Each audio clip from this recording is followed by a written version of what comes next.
ಓಂ ಶ್ರೀ ದುರ್ಗಾಯ ನಮಃ. ಇವಾಗಿನ ವಿಚಾರ, ಹಣ ವಶೀಕರಣ ಆಗಲಿಕ್ಕೆ ಯಾವ ಮಂತ್ರನ ಹೇಳಬೇಕು ಅನ್ನೋದನ್ನು ನಾನು ನಿಮಗೆ ತಿಳಿಸ್ಕೊಡ್ತೇನೆ. ಹೌದು, ನಾವು ಯಾವ ಮಂತ್ರನ ಹೇಳೋದ್ರಿಂದ, ಹಾಗೆ ಯಾವ ದೇವರ ಆರಾಧನೆ ಮಾಡೋದ್ರಿಂದ ಜಾಸ್ತಿ ಹಣ ವಶೀಕರಣ ಮಾಡ್ಕೊಳ್ಬೋದು ಅನ್ನೋದನ್ನು ನಾನು ನಿಮಗೆ ಈ ವಿಡಿಯೋದಲ್ಲಿ ತಿಳಿಸ್ಕೊಡ್ತಾನೆ ವೀಕ್ಷಕರೇ. ಹೌದು, ಇವತ್ತಿನ ದಿನ ನಿಜ ಹೇಳಬೇಕಂದ್ರೆ ಹಣದ ಸಮಸ್ಯೆ ಎಲ್ಲರಿಗೂ ಇದೆ. ಬರೀ ಹಣದ ಸಮಸ್ಯೆ ಅಂತಲ್ಲ, ಮನಸ್ಸಿಗೆ ನೆಮ್ಮದಿ ಇರೋದಿಲ್ಲ. ಕೆಲವರ ಹತ್ರ ಹಣ ತುಂಬ ಇದೆ, ದುಡ್ಡು ಬೇಕಾದಷ್ಟಿದೆ, ಆದರೆ ಮನಸ್ಸಿಗೆ ನೆಮ್ಮದಿ ಇರೋದಿಲ್ಲ. ಹಾಗೆ ಇನ್ನಿತರ ಆರೋಗ್ಯ ಸಮಸ್ಯೆ, ಪ್ರತಿಯೊಂದು ಎಲ್ಲದಕ್ಕೂ ನಿಮಗೆ ಸಹಾಯ ಆಗ್ತದೆ ಇದರಿಂದ. ಅರ್ಥ ಆಯ್ತಾ?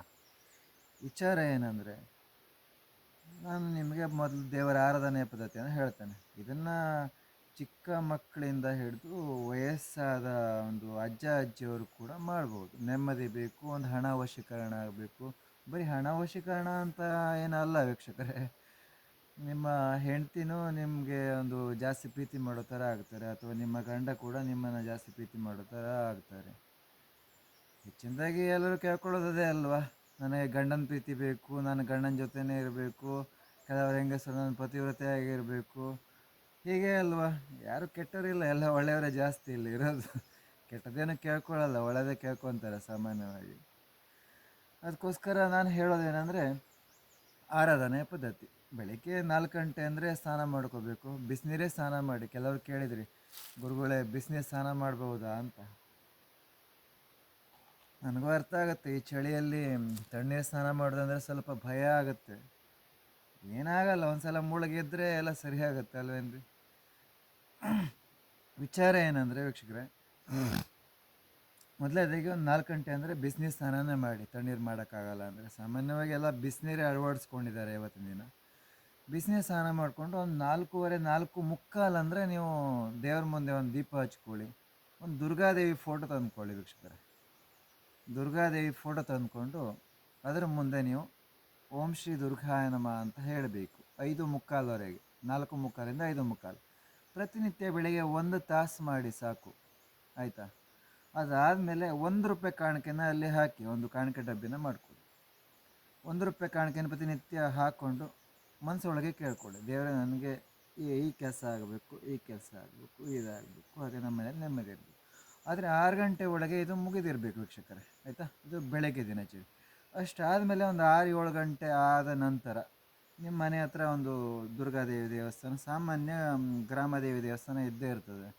ಬೈಕ್ ಇದ್ದರೆ ಬೈಕ್ ತೊಗೊಂಡೋಗಿ, ಕಾರ್ ಇದ್ದರೆ ಕಾರ್ ತೊಗೊಂಡೋಗಿ, ನಡ್ಕೊಂಡು ಹೋಗೋದಿದ್ದರೆ ನಡ್ಕೊಂಡೋಗಿ, ಹೋಗಿ 5 ಸುತ್ತು ತಿರುಗಿ ಸಾಷ್ಟಾಂಗ ನಮಸ್ಕಾರ ಮಾಡಬೇಕು. ಶಿವ ದೇವಸ್ಥಾನ ಇದ್ದರೆ ಶಿವನಿಗೆ, ಅಮ್ಮನವ್ರ ದೇವಸ್ಥಾನ ಇದ್ದರೆ ಅಮ್ಮನವರಿಗೆ, ಹನುಮಂತ ದೇವಸ್ಥಾನ ಇದ್ದರೆ ಹನುಮಂತರಿಗೆ, ಆಯಿತಾ? 3 ದೇವಸ್ಥಾನ ಇದ್ದರೆ 3 ದೇವಸ್ಥಾನ 5 ಸುತ್ತರಿಗೆ ಸಾಷ್ಟಾಂಗ ನಮಸ್ಕಾರ ಮಾಡಿ ಬನ್ನಿ. ಅಂದರೆ ಅಲ್ಲೊಂದು ನಿಮ್ಮ ಒಂದು ಅರ್ಧ ಗಂಟೆನ ಕೊಡಿ ದೇವ್ರಿಗೆ. ಇಷ್ಟು ಮಾಡಿಕೊಂಡು ನೀವು ಹೋಗೋ ಕೆಲಸಕ್ಕೆ ಹೋಗಿರಿ. ಕಾಲೇಜಿಗೆ ಹೋಗ್ತಿರೋ ಕಾಲೇಜಿಗೆ ಹೋಗಿ, ಹೈಸ್ಕೂಲ್ ಹೋಗ್ತಿರೋ ಮಕ್ಕಳು ಹೈಸ್ಕೂಲ್ಗೆ ಹೋಗಿ. ನಾನಂತೂ ಇವತ್ತಿನ ದಿನ ಹೈಸ್ಕೂಲ್ ಮಕ್ಕಳು, ಕಾಲೇಜ್ ಮಕ್ಕಳಂತೂ ದೇವಸ್ಥಾನ ಮೆಟ್ಲು ಹತ್ತೋದು ನೋಡೇ ಇಲ್ಲ, ಅವರ ಮನಸ್ಥಿತಿ ಸ್ವಂತ ಬುದ್ಧಿಯಿಂದ. ಎಲ್ಲಾದರೂ ಟೂರು ಟ್ರಿಪ್ಪು ಅಂತ ಬಂದಾಗ ಬಂದು ಅಲ್ಲಿ ಕುಣಿದಾಡಿ ಡ್ಯಾನ್ಸ್ ಮಾಡಿ ವಿಡಿಯೋ ಮಾಡ್ಕೊಂಡು ಹೋಗೋದನ್ನು ಮಾತ್ರ ನೋಡಿದ್ದೀನಿ. ಆದರೆ ಭಕ್ತಿಯಿಂದ ಹೋಗಿ ದೇವರೇ ನನಗೆ ಒಳ್ಳೇದು ಮಾಡು, ದೇವರೇ ನನಗೆ ಫಸ್ಟ್ ರ್ಯಾಂಕ್ ಬರೋ ಥರ ಮಾಡು ಅಂತ ಯಾರು ಕೇಳ್ಕೊಳ್ಳೋದು. ಅವ್ರ ಅಪ್ಪ ಅಮ್ಮ ನಮ್ಮ ಮಕ್ಕಳು ಹಾಗೆ ಬರಲಿ, ಹೀಗೆ ಬರಲಿ, ಹೀಗಾಗಲಿ, ಚೆನ್ನಾಗಾಗಬೇಕು, ಚೆನ್ನಾಗಿ ವಿದ್ಯಾಭ್ಯಾಸ ಮಾಡಬೇಕು ಅಂತ ಕೇಳ್ಕೊಳ್ತಾರೆ. ಅಪ್ಪ ಅಮ್ಮನ ಹೊಟ್ಟೆಗೆ ಅಪ್ಪ ಅಮ್ಮ ಊಟ ಮಾಡ್ತಾರೆ, ನಮ್ಮ ಹೊಟ್ಟೆಗೆ ನಾವು ಊಟ ಮಾಡಬೇಕಲ್ವ ಮಕ್ಕಳೇ. ಕಾಲೇಜ್ ಮಕ್ಕಳು, ಹೈಸ್ಕೂಲ್ ಮಕ್ಕಳ ಸಾಮಾನ್ಯ ನೋಡ್ತಾರೆ ವೀಡಿಯೋನ. ಇವತ್ತಿನ ಜನ್ರೇಷನ್ ಹೇಗೆ ಅಂದರೆ, ಕಾಲೇಜು ಹೈಸ್ಕೂಲು ಅಂದರೆ ಸಾಮಾನ್ಯ ಒಂದು ಪ್ರೀತಿ ಪ್ರೇಮ, ಲವ್, ರ್ಯಾಗಿಂಗು, ಡಿಸ್ಕೋ ಡ್ಯಾನ್ಸು, ಒಂದು ಟೈಮ್ ಪಾಸ್ ಅಂತಲೇ ಅಂದ್ಕೊಂಡ್ಬಿಟ್ಟಿದ್ದಾರೆ ಕೆಲವರಂತೂ, ನಮ್ಗೆ ಗೊತ್ತು. ಅದೇ ಥರ ನಡೀತಾ ಇದೆ ಜನ್ರೇಷನ್. ಕೆಲವರು ಪಾಪ ಕರ್ತವ್ಯ ನಿಷ್ಠೆಯಿಂದ ಕಾಲೇಜು ಮಕ್ಕಳು ಸುಮ್ಮನಿರ್ತಾರೆ, ಕೆಲವರು ಮಾತೇ ಆಡಲ್ಲ. ಹೋದರು, ವಿದ್ಯಾಭ್ಯಾಸ ಮಾಡಿದ್ರು, ಸುಮ್ಮನೆ ಬಂದರು. ಅಂಥವ್ರು ಮಾತ್ರ ಫಸ್ಟ್ ರ್ಯಾಂಕ್ ಬರಬೇಕು. ಬಿಟ್ಟರೆ ಈ ಥರ ಎಲ್ಲ ಡಿಸ್ಕೋ ಡ್ಯಾನ್ಸು, ಪ್ರೀತಿ ಪ್ರೇಮ ಮಾಡೋರೆಲ್ಲ ಇಲ್ಲಿ ಬರಬೇಕು ಫಸ್ಟ್ ರ್ಯಾಂಕ್, ಏನಂತಾರೆ ವೀಕ್ಷಕರು. ಅದಕ್ಕೋಸ್ಕರ ನಾನು ಯಾಕೆ ತಗೊಂಡೆ ಅಂದರೆ, ಇದೆಲ್ಲ ಇವತ್ತಿನ ಮಕ್ಕಳು ನಾಳೆ ಪ್ರಜೆಗಳು, ನಮ್ಮ ಭಾರತ ದೇಶದ ನಾಳೆ ಪ್ರಜೆಗಳು ಇವತ್ತಿನ ಒಂದು ಮಕ್ಕಳೇ ಅಲ್ವಾ. ಇವತ್ತಿನ ಮಕ್ಕಳು ಒಂದು ಮುಂದೆ ಬರಬೇಕು, ಒಂದು ಆಧ್ಯಾತ್ಮಿಕ ವಿಚಾರವಾಗಿ, ಒಂದು ದೇವರ ವಿಚಾರವಾಗಿ. ಕಾಲೇಜು ಹೈಸ್ಕೂಲು ವಿದ್ಯಾಭ್ಯಾಸ ಎಲ್ಲ ಕಲೀಲಿ, ಅರ್ಥ ಆಯ್ತು. ಯಾಕಂದರೆ ಕಾಲೇಜಲ್ಲಾಗಿರಲಿ, ಹೈಸ್ಕೂಲಾಗಿರಲಿ, ಒಂದು ಕನ್ನಡ ಶಾಲೆಯಲ್ಲಾಗಿರಲಿ, ಯಾವುದೇ ರೀತಿ ಆಧ್ಯಾತ್ಮಿಕ ವಿಚಾರಗಳು ದೇವರ ವಿಚಾರಗಳು ಯಾವುದೂ ಇರೋದಿಲ್ಲ. ಅರ್ಥ ಆಯ್ತಾ? ನಿಮಗೆಲ್ಲ ಗೊತ್ತಾ, ಈಗ ಒಂದು 100 ವರ್ಷದ ಹಿಂದೆ ಯಾವುದೇ ಕಾಲೇಜು ಹೈಸ್ಕೂಲು ಯಾವುದೇ ಗೌರ್ಮೆಂಟು ಸರ್ಕಾರ ಕೂಡ ಇರಲಿಲ್ಲ. ಇಲ್ಲಿ ಎಲ್ಲ ಸರ್ಕಾರ ಸಿದ್ಧಿಗಳು ಸಾಧಕರೇ ಆಗಿದ್ರು. ಏನೇ ಒಂದು ಸಮಸ್ಯೆ, ಯಾರೇ ಒಂದು ದುಷ್ಟರು ವೈರಿಗಳು ಬಂದ್ರೂ ಅವರನ್ನು ಅವರ ಆತ್ಮಶಕ್ತಿಯಿಂದ ದೈವಶಕ್ತಿಯಿಂದ ಅವರ ಭುಜಬಲ ಪರಾಕ್ರಮದಿಂದನೇ ಅವರನ್ನೆಲ್ಲ ನಾಶ ಮಾಡಿ ನಮ್ಮ ಹಿಂದೂ ಧರ್ಮವನ್ನು ಉಳಿಸ್ಕೊಂಡಿದ್ದಾರೆ. ನಮ್ಮ ಹಿಂದೂ ಧರ್ಮದ ದೇವಸ್ಥಾನಗಳನ್ನು ಎಷ್ಟೋ ದೇವಸ್ಥಾನಗಳನ್ನು ಉಳಿಸ್ಕೊಂಡಿದ್ದಾರೆ. ಅರ್ಥ ಆಯ್ತಾ? ಆದ್ರೂ ಕೆಲವರು ಕೇಳಿಲ್ಲ. ಕೆಲವರು ನಂದಿಯನ್ನು ನಾಶ ಮಾಡಿದ್ದಾರೆ, ಕೆಲವು ದೊಡ್ಡ ದೊಡ್ಡ ಶಿಲೆಯ ದೇವಸ್ಥಾನಗಳನ್ನು ನಾಶ ಮಾಡಿದ್ದಾರೆ. ನೀವು ಕೇಳೇ ಇರ್ತೀರ, ನೋಡೇ ಇರ್ತೀರ. ಅರ್ಥ ಆಯ್ತಾ? ಇದು ಮತ್ತೆ ಮುಂದಿನ ದಿನ ರಿಪೀಟ್ ಆಗಬಾರ್ದು ಅಂದರೆ ನಾವೆಲ್ಲ ನಮ್ಮ ಧರ್ಮದ ಪದ್ಧತಿಗಳನ್ನು ಆಚಾರ ವಿಚಾರಗಳನ್ನು ಬಿಡಬಾರ್ದು. ನಾವು ಇವತ್ತಿನ ದಿನ ಎಲ್ಲರೂ ಇಂಗ್ಲೀಷ್ನ ಅಳವಡಿಸ್ಕೊಳ್ತಾ ಇದ್ದೇವೆ. ಅರ್ಥ ಆಯ್ತಾ?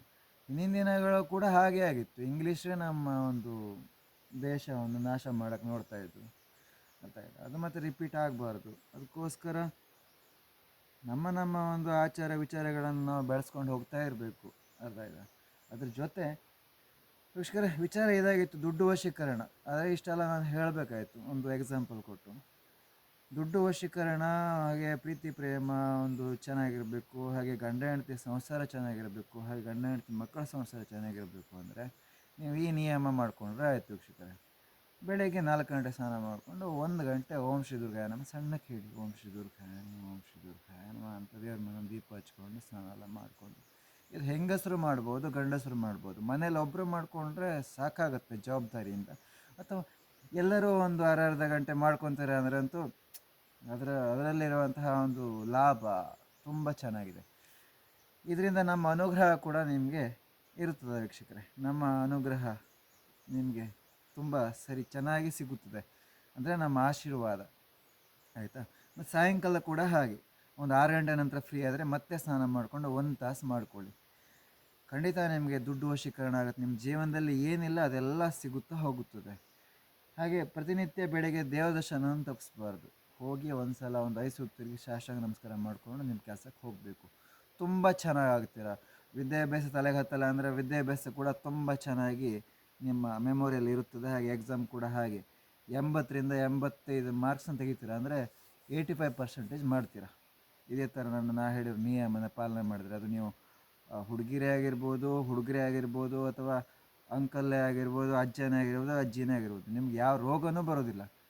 ಇವಾಗಲಿಂದನೇ ಹೇಳಿ ಓಂ ಶ್ರೀ ದುರ್ಗಾಯ ನಮಃ, ಓಂ ಶ್ರೀ ದುರ್ಗಾಯ ನಮಃ. ಹಾಗೆ ಇದನ್ನು ನೀವು ಜಪ ಕೂಡ ನಿರಂತರ ಇಟ್ಕೋಬೋದು. ಆಯಿತಾ? ಯಾಕಂದರೆ ನಾವೆಲ್ಲ ಇದು ಸಿದ್ಧಿ ಮಾಡಿ ಒಂದು ಜಪದಿಂದ ಒಂದು ಮೂಲ ಮಂತ್ರನ ನಾನು ನಿಮಗೆ ತಿಳಿಸ್ಕೊಟ್ಟಿದ್ದೇನೆ, ಓಂ ಶ್ರೀ ದುರ್ಗಾಯ ನಮಃ. ಇದು ನಮ್ಮ ಮೂಲ ಮಂತ್ರ. ಇದು ನಾವು ಇದನ್ನು ಒಂದು ಜಪಿಸಿ ನಾವು ಸಿದ್ಧಿಯನ್ನು ಮಾಡಿ ನಾವು ಎಷ್ಟೋ ಜನರಿಗೆ ಆಶೀರ್ವಾದ ಕೂಡ ಮಾಡಿದ್ದೀವಿ, ಸಕ್ಸಸ್ಫುಲ್ ಆಗಿದೆ. ಹಾಗೆ ನಾವು ಕೂಡ ಸಿದ್ಧಿಯನ್ನು ಪಡ್ಕೊಳ್ತಾ ವಿದ್ಯೆಗಳನ್ನು ಕಲ್ತ್ಕೊಳ್ತಾ ಹೋಗ್ತಾ ಇರುವಂತಹ ಮಂತ್ರ. ಈ ಮಂತ್ರ ನೀವು ಹೇಳಿಬಿಟ್ರಂತೂ ತುಂಬ ಬದಲಾವಣೆ ಆಗ್ತೀರಾ ಅಂತ ಹೇಳ್ತಾ ನಾನು ವಿಡಿಯೋನ ಮುಗಿಸ್ತೇನೆ. ಎಲ್ಲರಿಗೂ ಒಳ್ಳೆಯದಾಗಲಿ. ಓಂ ಶ್ರೀ ದುರ್ಗಾಯ ನಮಃ. ಎಲ್ಲರೂ ಹೇಳಿ ಓಂ ಶ್ರೀ ದುರ್ಗಾಯ ನಮಃ, ಓಂ ಶ್ರೀ ದುರ್ಗಾಯ ನಮಃ, ಓಂ ಶ್ರೀ ದುರ್ಗಾಯ ನಮಃ.